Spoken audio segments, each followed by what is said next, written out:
ಇತ್ತೀಚಿನ ಸಂಚಿಕೆಗಳನ್ನು ಜಾಹೀರಾತಿನ ಕಿರಿಕಿರಿ ಇಲ್ಲದೆ ನೋಡಿ.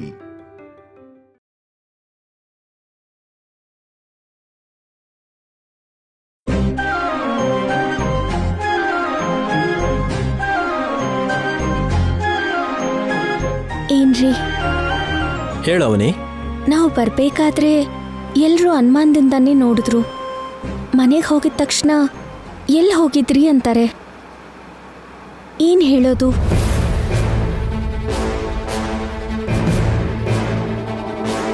ಶಾಪಿಂಗ್ ಅಂತ ಹೇಳಿದ್ರೆ ಇಬ್ರು ಒಟ್ಟಿಗೆ ತಿರುಗ್ತಿದ್ದಾರೆ ಅಂತ ಅನುಮಾನ ಪಡ್ತಾರೆ. ನನ್ನ ಹತ್ರ ಒಂದು ಮಾತಾದ್ರೂ ಕೇಳಬೇಕಲ್ವ ಅಂತ ಅಮ್ಮ ಹೇಳ್ತಾರೆ. ಅದಕ್ಕೆ ನಿನಗೆ ಗೊತ್ತಿರೋ ಫ್ರೆಂಡ್ ಮನೆ ಕರ್ಕೊಂಡು ಬರ್ತಿದ್ದೀನಿ ಅಂತ ಕವರ್ ಮಾಡ್ತೀನಿ, ಸರಿನಾ? ಮತ್ತೆ ಅಕ್ಕ ಕೊಟ್ಟಿರೋ ಬಟ್ಟೆಗಳು ಪ್ರೆಸೆಂಟ್ ಕಾರಲ್ಲೇ ಇಡೋಣ, ಆಮೇಲೆ ಯಾರು ನೋಡ್ದಿರೋ ಹಾಗೆ ಮನೆಯೊಳಗೆ ತಗೋಬರ್ತೀನಿ. ಎಷ್ಟು ದಿನ ಇದೇ ರೀತಿ ಇರೋದು ಅಂತ ಅನ್ಕೋತಿದೀಯ ಅಲ್ವಾ? ಆ ಸೀತೆ ರಾಮ ಒಬ್ರನ್ ಬಿಟ್ಟೊಬ್ರು ದೂರವಾಗಿದ್ದು ಬಿರುಕನ್ನ ಸಹಿಸ್ಕೊಂಡ್ರು. ನಾನ್ ಮಾತ್ರ ನನ್ನ ರಾಮನ್ ಮನೇಲೇ ಇದ್ದು ನನ್ನ ರಾಮಂಗೆ ದೂರವಾಗಿದ್ದೀನಿ. ಅದೇ ನನ್ನ ನೋವು ರೀ.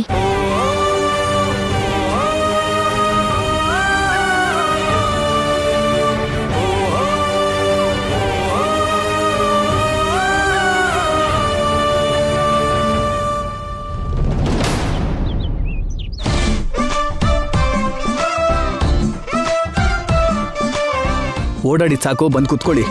ಹೋಗಿರೋ 2 ಜೋಡಿಗಳು ಇನ್ನೂ ಬರ್ಲಿಲ್ಲ ಅಂದ್ರೆ ಸಮಥಿಂಗ್ ಇಸ್ ರಾಂಗ್. ನೀನು ಮಾತಿಗೂ ಶ್ರೀಕರ್ ಮಾವನ ಅವನಿನ ಜೋಡಿ ಅನ್ಬೇಡ ಅತ್ತೆ, ನನ್ಗೆ ಮೈಯೆಲ್ಲ ಉರಿಯುತ್ತೆ.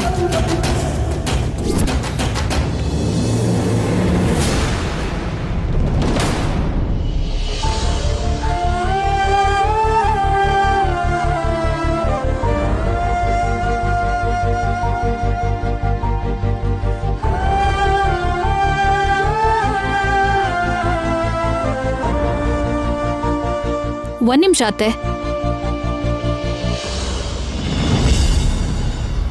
ನೀವ್ ಹೋಗ್ತಿರ್ಬೇಕಾದ್ರೆ ಎಲ್ಲಿಗೆ ಹೋಗ್ತೀರಾ ಅಂತ ಕೇಳಿದಾಗ ಹಾಗೆ ಕೇಳೋದು ಮ್ಯಾನರ್ಸ್ ಅಲ್ಲ ಅಂತ ಪೃಥ್ವಿರಾಜಣ್ಣಂಗೆ ಬೈದ್ರಿ. ಎಲ್ಲಿಂದ ಬರ್ತಿದ್ದೀರಾ ಅಂತ ಇವಾಗ ನಾನ್ ಕೇಳ್ತಿದ್ದೀನಿ, ಇವಾಗಾದ್ರೂ ಹೇಳ್ತೀರಾ?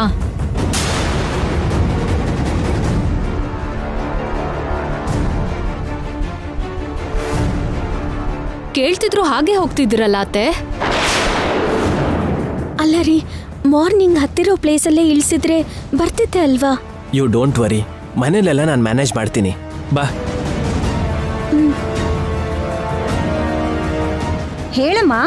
ಗೊತ್ತಿರೋರ್ ಮನೆಗೆ ಫಂಕ್ಷನ್ಗೆ ಹೋಗಿದ್ವಿ. ಗೊತ್ತಿರೋರ್ ಮನೆ ಫಂಕ್ಷನ್ ಆದ್ರೆ ನಮ್ಮನ್ನು ಕರ್ಕೊಂಡು ಹೋಗ್ತಿದ್ರಿ ಅಲ್ವಾ ಮಮ್ಮ? ನನ್ನ ಮಗಳು ಕೇಳಿದ್ದು ಪಾಯಿಂಟೇ ಅಲ್ವಾ ಅತ್ತೆ? ಬೇಕಾಗಿರೋ ಫಂಕ್ಷನ್ ಅಂದರೆ ನಮ್ಮೆಲ್ರೂ ರೆಡಿ ಆಗಿರಿ ಅಂತ ಹೇಳ್ತೀರಲ್ವಾ? ಅಷ್ಟಕ್ಕೂ ಯಾರಮ್ಮ ಅವರು? ಹೇಳಿಯಪ್ಪ. ಪ್ರತಿಯೊಂದು ನಿಮ್ಗೆ ಹೇಳ್ಬೇಕಾ? ಹೇಳಿಲ್ಲ ಅಂದ್ರೆ ಅನುಮಾನ ಬರುತ್ತೆ ಮಾವ. ಶ್ರೀಕರ್ ಮಾವ ಅವನಿ ನಿಮಗಿಂತ ಮುಂಚೆ ಹೋದ್ರು, ಅವರೆಲ್ಲಿ? ಅವ್ರ ಬಗ್ಗೆ ನನ್ನನ್ನು ಯಾಕೆ ಕೇಳ್ತಿದ್ದೀರಾ? ನೀವು ಹೊರಗಡೆ ಭೇಟಿ ಮಾಡ್ಲಿಲ್ವಾ? ನಾವ್ ಯಾಕೆ ಭೇಟಿ ಮಾಡ್ತೀವಿ? ಏನ್ ಮಾತಾಡ್ತಿದ್ಯಾ ನೀನು? ನೋಡಿ ಬಂದ್ಬಿಟ್ರು.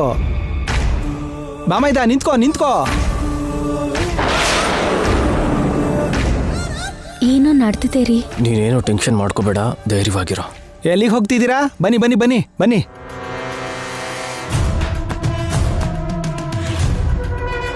ಹೋಗ್ಬೇಕಾದ್ರೆ ಬೇರೆ ಬೇರೆಯಾಗಿ ಹೋದ್ರಿ, ಬರ್ಬೇಕಾದ್ರೆ ಒಟ್ಟಿಗೆ ಬರ್ತಿದ್ದೀರಾ, ಏನ್ ವಿಷಯ? ನೀವ್ ಎಲ್ಲಿಗೆ ಹೋಗಿದ್ರಿ ಶ್ರೀಕರ್? ಅಮ್ಮ, ಅದು ಮನೇಲಿ ತುಂಬಾ ಬೋರ್ ಆಗ್ತಿದೆ ಅಂತ ಫ್ರೆಂಡ್ ಮನೆ ಕರ್ಕೊಂಡು ಹೋಗು ಅಂತ ಕೇಳಿದ್ಲು, ಅದಕ್ಕೆ ಕರ್ಕೊಂಡು ಹೋಗಿದ್ದೆ. ಮತ್ತೆ ನಾವ್ ಕೇಳಿದ್ದಕ್ಕೆ ಏನೋ ಪರ್ಸನಲ್ ಅಂದ್ಲು. ಅವಳಿಗೆ ಸಂಬಂಧಪಟ್ಟಿದ್ಮೇಲೆ ಅದು ಪರ್ಸನಲ್ಲೇ ಅಲ್ವಾ ಅಕ್ಕ? ಇದೆಲ್ಲ ಮ್ಯಾನೇಜಿಂಗ್ ಸ್ಕಿಲ್ಸ್ ಆಗಿದೆಯಾ ಹೊರತು ನಮಗ್ ನಿಜ ಅನ್ನಿಸ್ತಾ ಇಲ್ಲ. ನಿನಗೆಲ್ಲ ಅನುಮಾನನೇ ಬಾವಾ. ಅಷ್ಟಕ್ಕೂ ಆ ಕೈಯಲ್ಲಿ ಕವರ್ ಏನತ್ತೆ? ಬಟ್ಟೆ ಥರ ಇದೆ.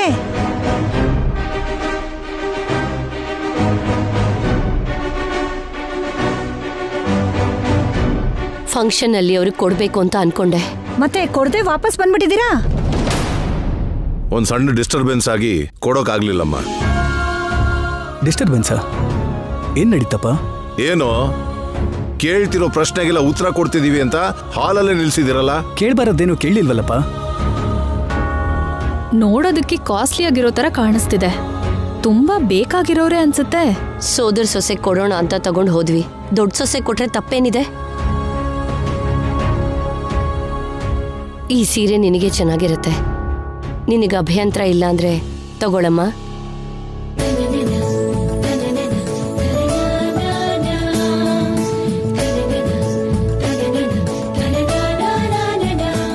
ಅಬ್ಬಾ, ಕಾಸ್ಟ್ಲಿ ಸೀರೆನೆ ತಗೊಂಡೆ ಸಿಸ್ಟರ್. ನಿಮ್ ಕಣ್ಣಿಗೆ ನಾನು ಹೇಗ್ ಕಾಣಿಸ್ತಿದ್ದೀನಿ ಅತ್ತೆ?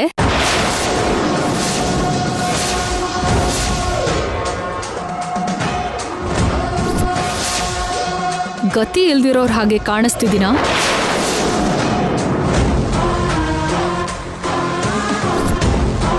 ನನಗೆ ಸೀರೆಗಳು ಬೇಕಮ್ಮ ಅಂತ ಕೇಳಿದ್ರೆ ಇದಕ್ಕಿಂತ 4 ಪಟ್ಟು ಹೆಚ್ಚು ಬೆಲೆ ಇರೋ ಸೀರೆನ 100 ತರ್ತಾಳೆ ನಮ್ಮಮ್ಮ. ನಮ್ಮಪ್ಪಂಗೆ ಫೋನ್ ಮಾಡಿದ್ರೆ ಅರ್ಧ ಗಂಟೆಲಿ ನನ್ಗೋಸ್ಕರ ಬಟ್ಟೆ ಶಾಪ್ನೇ ತಗೋತಾರೆ ನಮ್ಮಪ್ಪ. ಅದು ಈ ಲಾವಣ್ಯ ರೇಂಜ್. ನಿನಗೆ ಗತಿ ಇಲ್ಲ ಅಂತ ನಾನು ಕೊಡ್ಲಿಲ್ಲಮ್ಮ. ನೀವ್ ಆಡ್ತಿರೋದು ಹಾಗೆ ಇದೆ ಅತ್ತೆ.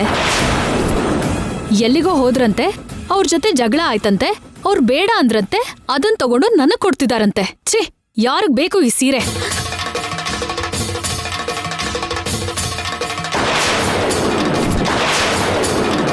ಲಾವಣ್ಯ, ಲಾವಣ್ಯ, ಲಾವಣ್ಯ.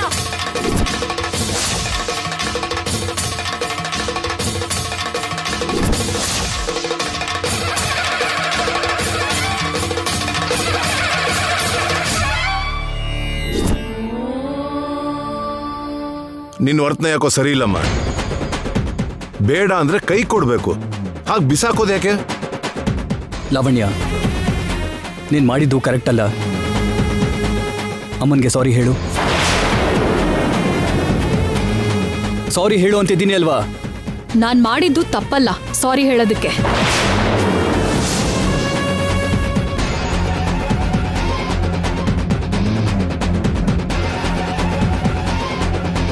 ಅಲ್ಲಿ ಬೇಕಾಗಿರೋ ವ್ಯಕ್ತಿಗೆ ಕೊಡಕ್ಕಾಗ್ಲಿಲ್ಲ ಅಂತ ನನ್ನ ಮನೆ ಸೊಸೆ ಕೊಟ್ರೆ ನನ್ನ ಮನಸ್ಸಿಗೆ ತೃಪ್ತಿ ಆಗತ್ತೆ ಅಂತ ಅನ್ಕೊಂಡ್ರೆ ಹೀಗ್ ಮಾಡ್ತೀಯ ಅನ್ಕೊಂಡಿರ್ಲಿಲ್ಲ. ಕೆಲವೆಲ್ಲ ಅರ್ಹತೆ ಇಲ್ದೇ ಇರೋರ ಹತ್ರ ಹೋಗಲ್ಲ ವೇದ. ನೀನೇನ್ ನೊಂದ್ಕೋಬೇಡ, ನಿನ್ನ ಹತ್ರನೇ ಇಟ್ಕೋ.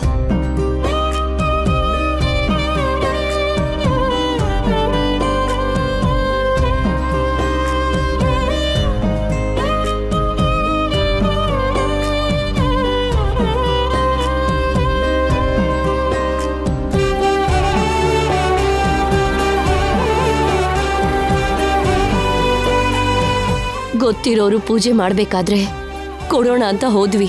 ಆದ್ರೆ ಕೆಲವು ಪರಿಸ್ಥಿತಿಯಿಂದ ಈ ಸೀರೆ ಕೊಡೋದಿಕ್ಕೆ ಆಗ್ಲಿಲ್ಲ. ನಿನಗೆ ಅಭ್ಯಂತರ ಇಲ್ಲ ಅಂದ್ರೆ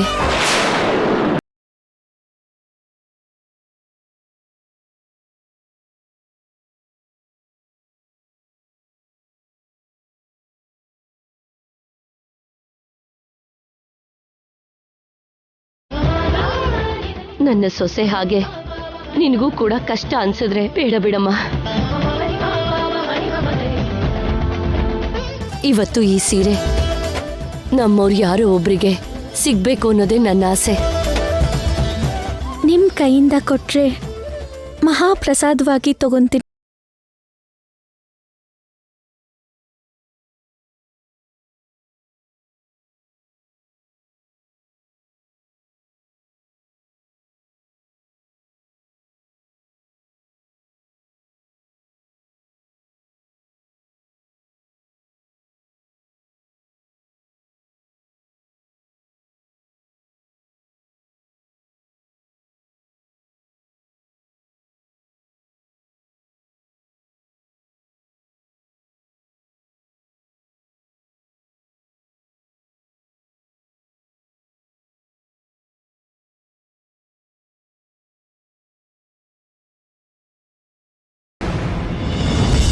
ಅನ್ಕೊಂಡಿದ್ದೊಂದು ಆಗಿದ್ದಿನ್ನೊಂದು ಉಲ್ಟಾ ಹೊಡಿತಲ್ಲ ಬುಲ್ಬುಲ್ ಹಕ್ಕಿ. ಸೀನ್ ಎಲ್ಲ ರಿವರ್ಸ್ ಆಗೋಯ್ತು. ಆ ಸೀರೆ ನನ್ಗೆ ಆಫ್ಟರ್ ಆಲ್.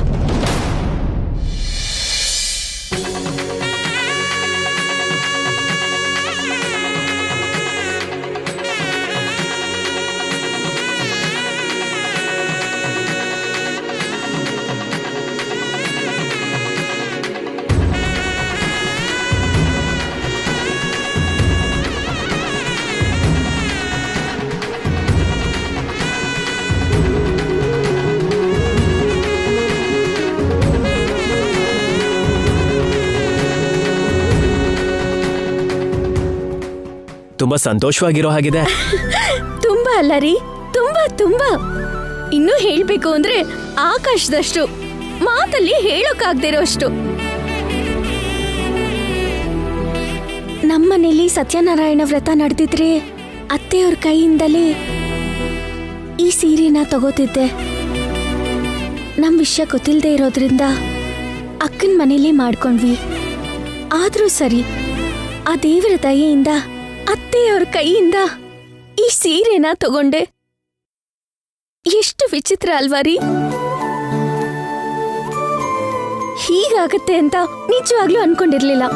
ನಾನು ಇದನ್ನ ಎಕ್ಸ್ಪೆಕ್ಟ್ ಮಾಡಿಲ್ಲ. ಒಂದ್ ಮಾತು ಹೇಳ. ಈ ಖುಷಿನಲ್ಲಿ ನೀನ್ ಏನ್ ಹೇಳಿದ್ರು ಕೇಳ್ತೀನಿ, ಹೇಳು. ಪ್ರತಿ ಹೂವು ದೇವ್ರ ಪಾದನ ಸೇರ್ಕೋಬೇಕು ಅಂತ ಕೇಳ್ಕೊಳತ್ತಂತೆ. ಎಲ್ಲ ಹೂಗಳಿಗೂ ಆ ಅದೃಷ್ಟ ಇರೋದಿಲ್ಲ, ಸೇರ್ಬೇಕಾಗಿರೋದು ಮಾತ್ರ ಸೇರತ್ತೆ. ಹಾಗೇನೆ ಈ ಸೀರೆ ನಂಗೆ ಸೇರ್ಬೇಕು ಅಂತ ಬರ್ದಿರೋದ್ರಿಂದಲೇ ನಂಗೆ ಸೇರ್ತು. ಎಷ್ಟು ಅದೃಷ್ಟವಂತೆ ಅಲ್ವಾ? ಇದು ನನ್ನ ಪಾಲಿಗೆ ತುಂಬಾ ಬೆಲೆ ಬಾಳುತ್ತೆ. ಅದಕ್ಕೆ ಈ ಸೀರೆ ರೇಟ್ ಬಗ್ಗೆ ನೋಡಿದ್ರು. ನೀನ್ ಇದ್ರ ಬೆಲೆ ಬಗ್ಗೆ ಯೋಚನೆ ಮಾಡ್ತಿದ್ಯಾ? ದೊಡ್ಡ ಸೊಸೆಗೂ ಚಿಕ್ಕ ಸೊಸೆಗೂ ತುಂಬಾ ವ್ಯತ್ಯಾಸ ಇದೆ. ಈ ವ್ಯತ್ಯಾಸ ಗೊತ್ತಾದ ದಿನ ಅಮ್ಮ ನಿನ್ನ ತಲೆ ಮೇಲೆ ಇಟ್ಕೊಳ್ತಾರೆ. ಇವತ್ ನಮ್ಗೆಲ್ಲ ಸರಿ ಬರ್ತದೆ ರೀ. ಇವತ್ತಲ್ಲ ಅವನಿ, ನೀನ್ ದೇವ್ರ ಮನೇಲಿ ಪೂಜೆ ಮಾಡೋದಕ್ಕೆ ಕಾಲಿಟ್ಟ ದಿನದಿಂದ ನಾನು ಅಬ್ಸರ್ವ್ ಮಾಡ್ತಾನೆ ಇದ್ದೀನಿ. ಆ ದೇವ್ರ ಮನೆಗೆ ಅಮ್ಮನ್ ಬಿಟ್ರೆ ಇನ್ಯಾರೂ ಕಾಲಿಡೋದಿಲ್ಲ. ಆ ಧೈರ್ಯ ನೀನ್ ಮಾಡ್ದೆ.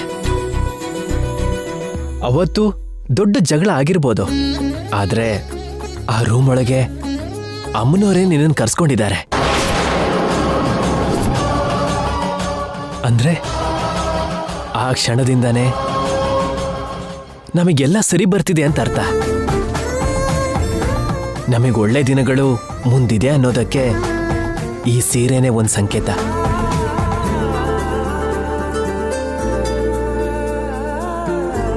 ಸದ್ಯದಲ್ಲೇ ನಮ್ಮ ಸಮಸ್ಯೆಗೆ ಒಂದು ಪರಿಹಾರ ಸಿಗತ್ತೆ. ಚಿಕ್ಕ ಸೊಸೆ ಬಗ್ಗೆ ಎಲ್ಲರಿಗೂ ಗೊತ್ತಾಗತ್ತೆ.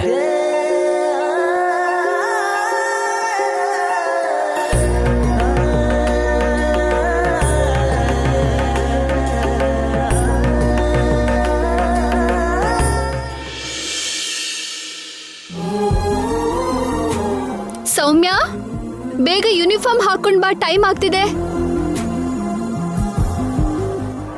ಆ ಗೊಂಬೆ ಜೊತೆ ಆಡೋದನ್ ಬಿಟ್ಟು ಬೇಗ ಬಾ. ಕೇಳಿಸ್ತಿಲ್ವಾ ನಿನ್ಗೆ?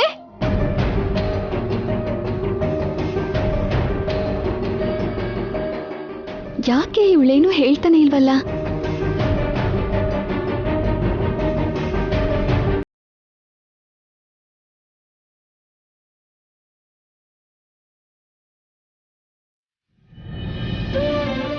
ನಾನು ಅಲ್ಲಿಂದ ಕರಿತಿದ್ರೆ ನೀನೇನೋ ನನ್ನ ಮಾತನ್ನೇ ಕೇಳಿಸ್ಕೊಳ್ದೆ ಆರಾಮಾಗಿ ಮಲ್ಕೊಂಡಿದ್ಯಾ? ಈ ಮಧ್ಯೆ ನಿನಗೆ ಹಠ ಜಾಸ್ತಿ ಆಗಿದೆ. ಏಳು, ಎದ್ದು ರೆಡಿ ಆಗು.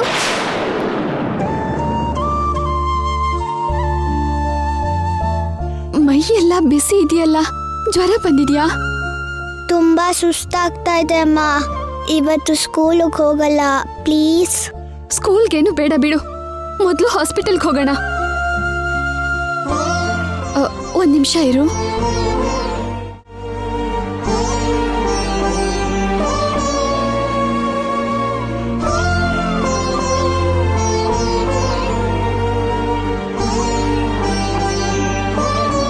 ಹಾಸ್ಪಿಟಲ್ ಹೋಗೋದಂದ್ರೆ 500 ರೂಪಾಯಿ ಆದ್ರೂ ಬೇಕು.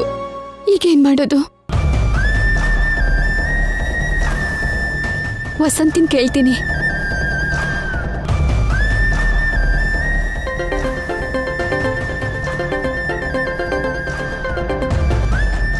ಹಲೋ, ಕೆಲ್ಸಕ್ಕೆ ಯಾಕೆ ಇನ್ನೂ ಬಂದಿಲ್ಲ? ಅಂದ್ರೆ ಅಮ್ಮ, ಅದು ಏನು ತಡಬಡಾಯಿಸ್ತಿದ್ಯಲ್ಲ, ಬೇಗ ಬಾ. ಅದಲ್ಲಮ್ಮ, ಮಗುಗೆ ಲಂಚ್ ಬಾಕ್ಸ್ ಕೊಡ್ಬೇಕು, ಗಂಡನ್ಗೆ ಕಾಫಿ ಕೊಡ್ಬೇಕು ಅಂದ್ರೆ ಇಲ್ಲಿ ನಮ್ ಕೆಲ್ಸ ಯಾರು ಮಾಡ್ತಾರೆ? ಯಾವಾಗ್ಲೂ ಏನಾದ್ರೂ ಒಂದ್ ಹೇಳ್ತಾನೆ ಇರ್ತೀಯ.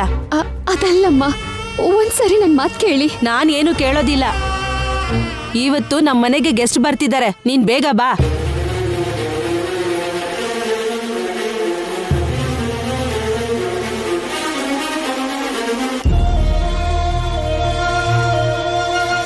ಅಮ್ಮ ಅವರು ಕೆಲ್ಸಕ್ ಬಾ ಅಂತ ಫೋನ್ ಮಾಡಿದ್ರು. ಇಲ್ಲಿ ನೋಡಿದ್ರೆ ನಿನ್ ಮೈಯೆಲ್ಲ ಸುಡ್ತಿದೆ. ನನ್ಗೇನ್ ಮಾಡ್ಬೇಕು ಅರ್ಥ ಆಗ್ತಿಲ್ಲ. ಬೇಗ ಹೋಗಿ ಬಂದ್ಬಿಡಮ್ಮ. ಹಾಸ್ಪಿಟಲ್ಗೆ ಹೋಗೋದು ಬೇಡ, ನೀನ್ ನನ್ನ ಜೊತೆಗಿದ್ರೆ ಸಾಕು.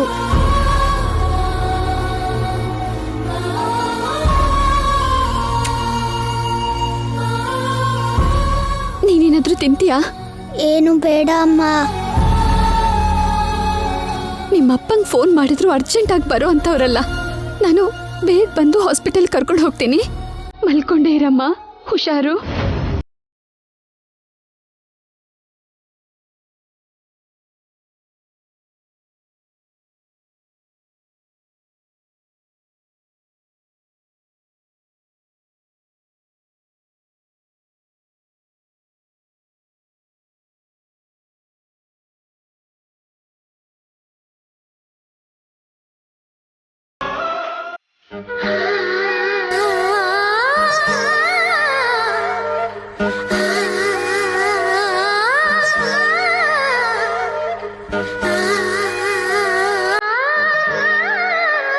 ಅವನಿ ಏನ್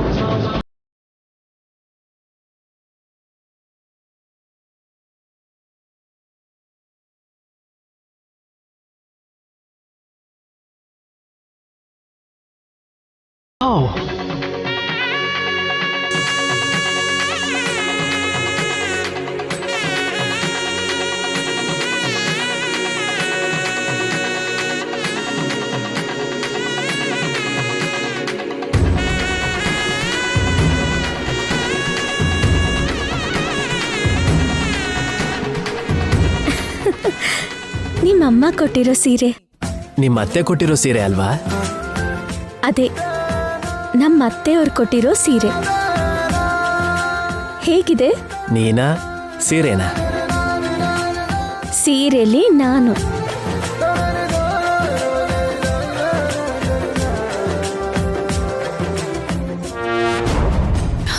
ಏನು ಅಂತ ಹೇಳಮ್ಮ. ಚೆನ್ನಾಗಿದ್ದೀನಿ ಅಂತ ಹೇಳಕ್ಕಾಗಲ್ಲ, ಚೆನ್ನಾಗಿಲ್ಲ ಅಂತಾನೂ ಹೇಳಕ್ಕಾಗಲ್ಲ. ಹಾಗಿದೆ ನನ್ನ ಪರಿಸ್ಥಿತಿ.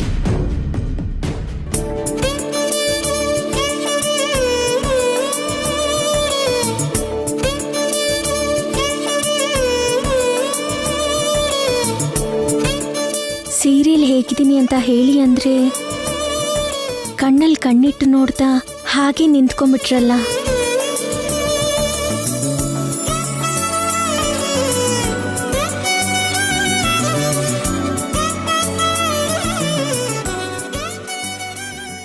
ಈ ಸೀರೆ ನಿನಗಂದ ಕೊಟ್ಟಿದ್ಯೋ, ಈ ಸೀರೆಗೆ ನೀನ್ ಅಂದ ಕೊಟ್ಟಿದ್ಯೋ ನನಗೆ ಅರ್ಥ ಆಗ್ತಿಲ್ಲ. ನೋಡ್ತಾ ಇರೋದಕ್ಕೆ ತುಂಬಾ ಕಷ್ಟ ಆಗ್ತಿದೆ.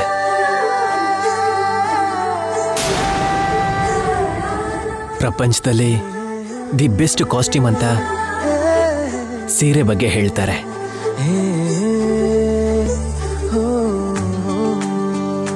ಅಂತಹ ಸೀರೆ ನಿನ್ನಂಥವ್ರನ್ನ ಸೇರಿದಾಗ ಎರಡು ಅದ್ಭುತವಾದ ಅಂದಗಳ ಮಿಶ್ರಣ ಆಗತ್ತೆ.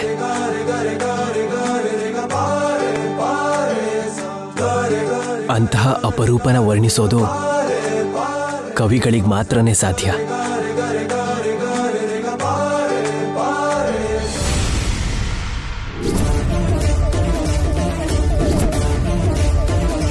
ನನ್ನಂಥ ಸಾಮಾನ್ಯನಿಗೆ ಅಸಾಧ್ಯ. ನಿಜನಾ?